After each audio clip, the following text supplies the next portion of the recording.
Well, Arsenal have not won the League Cup since 1993. If they're to do so this season, they'll have to overcome their arch rivals, Tottenham Hotspur. It is live on Sky Sports HD2 from White Hart Lane this evening. Well, as we mentioned, Bobby Smith, great number 9, passed away on Friday. Some of the Tottenham greats are here this evening.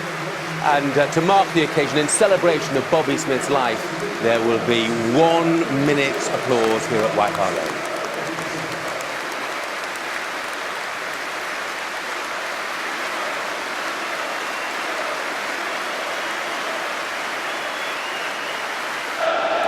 On to the night's action then. It's Carling Cup round 3. It's Tottenham against Arsenal. Our commentators Alan Smith and Alan Parry. Well, Bobby is a welcome and regular visitor at Tottenham's home games in recent years. He'll be sadly missed by all who knew him. It's the third time in the last 5 seasons that these two great rivals have clashed in the League Cup, and Arsenal are looking for revenge for their 5-1 mauling here in the semi-final 2 years ago. Here's a buoy for Arsenal. It was a good spot by him. Gibbs moves it on to Rosicky. Wilshere with a dangerous cross, and it's been turned in by Lansbury. What a start for Arsenal. Less than a quarter of an hour gone, and Henri Lansbury scores. His first ever goal as an Arsenal player. What a place to get it. He won't forget that, will he? A sweet move, began by a driving run from Jack Wilshere, and it's a great cross from the 18-year-old that creates the goal. The simplest of goals from Henri Lansbury, who continues his run. Look at Tottenham's back line, completely static to give the youngster a wonderful memory. First memory of White Hart Lane at senior level. What a start for Arsenal.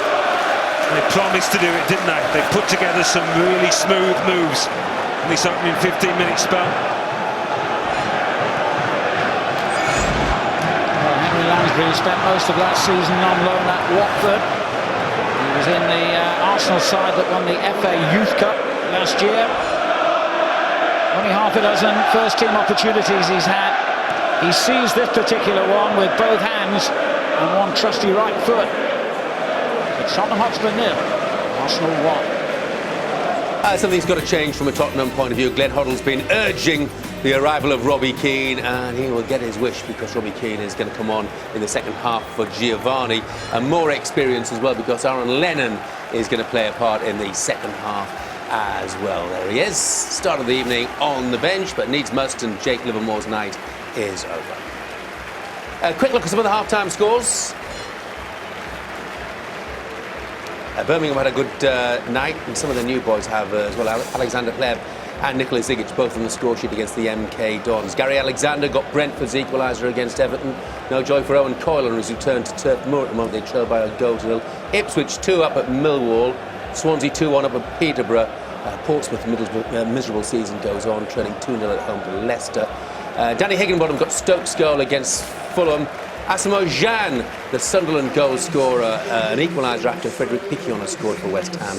And it's Wolves 0, Notts County 0. The League One side doing OK at Molineux so far. Sides out, ready for the second half. What can Spurs do about Arsenal's first half superiority? Let's find out in the company of Alan Smith and Alan Parry. There's Kyle Norton. He had a yellow card in that first half. One of 3 Tottenham players cautioned by the referee. Keane's onside. They're backing it, and he's kept his wonderful record in the League Cup going. An inspired substitution by Harry Redknapp.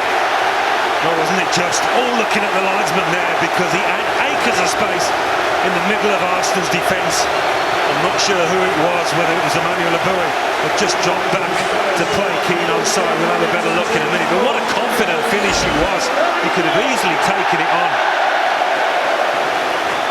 Well, you look across, this very linesman gave a couple of close calls against Arsenal in the first half. He could have easily flagged Robbie Keane off there, because I think he was by inches. Nevertheless, doesn't he take it well? Fabianski, yes, having got a firm hand on it, should have done better than that, because that is not a powerful shot, and that is a goalkeeping mistake.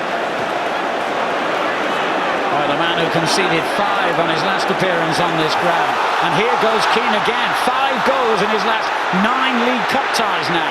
Pavlyuchenko.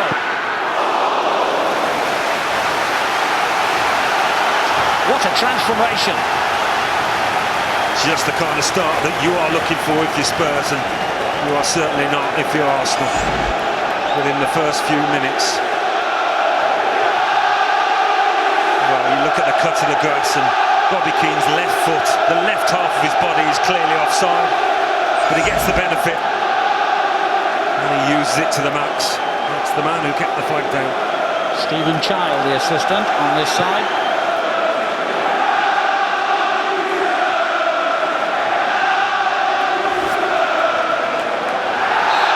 Handball by Wilshere. Suddenly the tide is turning at White Hart Lane.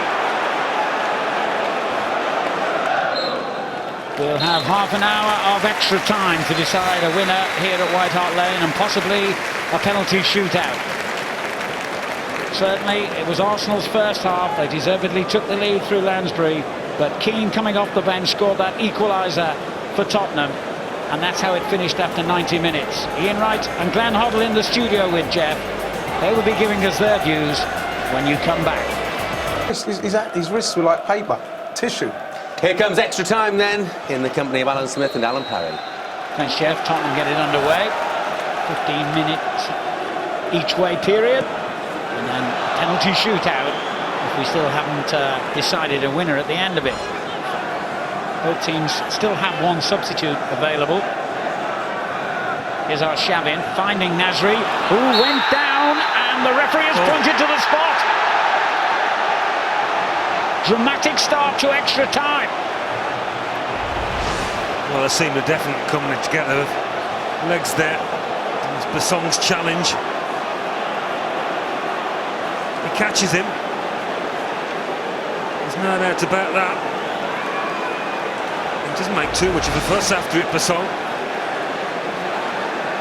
It's a little soft, I have to say.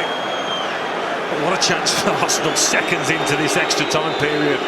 And it's Nasri himself who will take it, says Fabregas, the main penalty taker, injured of course at the moment. And Nasri, a very capable replacement from the spot.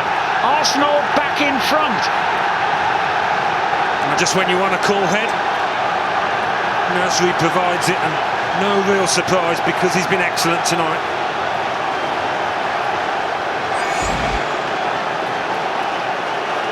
Nice and cool. Well,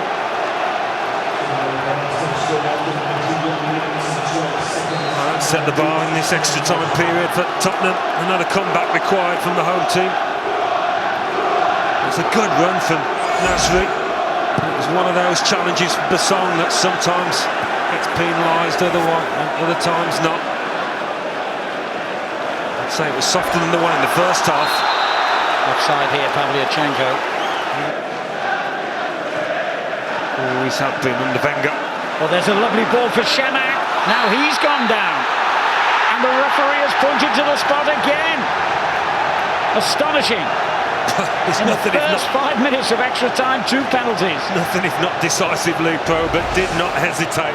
2 really good runs behind the Spurs defence. The tug back was there, and Shamak went down. I think you have to say that's a penalty.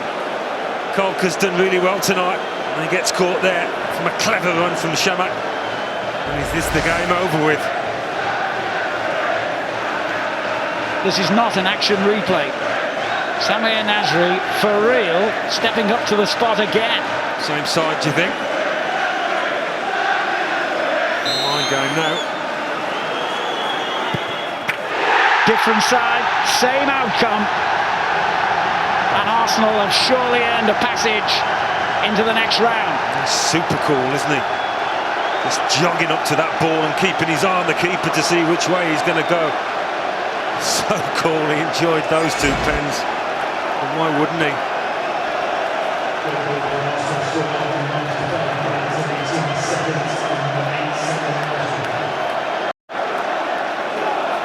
And I think they might have taken him off because of that injury.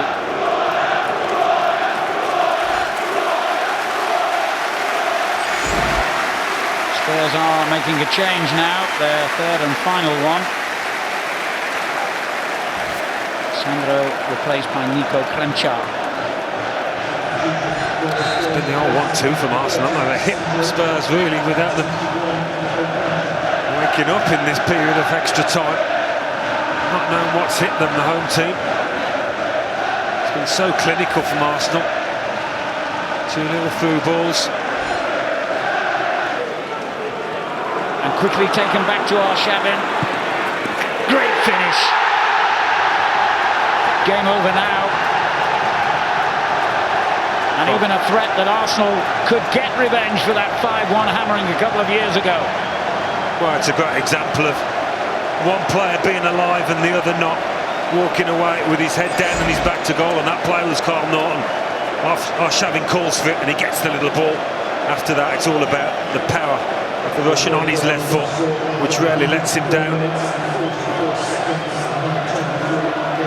And it is as if Tottenham thought they'd lost the match even before this fourth goal went in, which is unforgivable because plenty of football to be played. 4 goals in his last 6 appearances this season. Quite a record for Andrey Arshavin.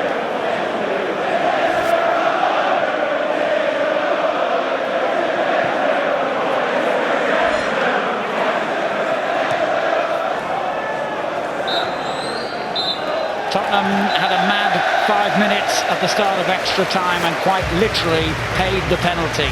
They gave away 2 spot kicks. Samir Nasri stepped up and confidently stroked both of them home. Then a great finish by Andrey Arshavin completed a miserable night for Tottenham Hotspur, who have lost against their great rivals here by 4 goals to 1.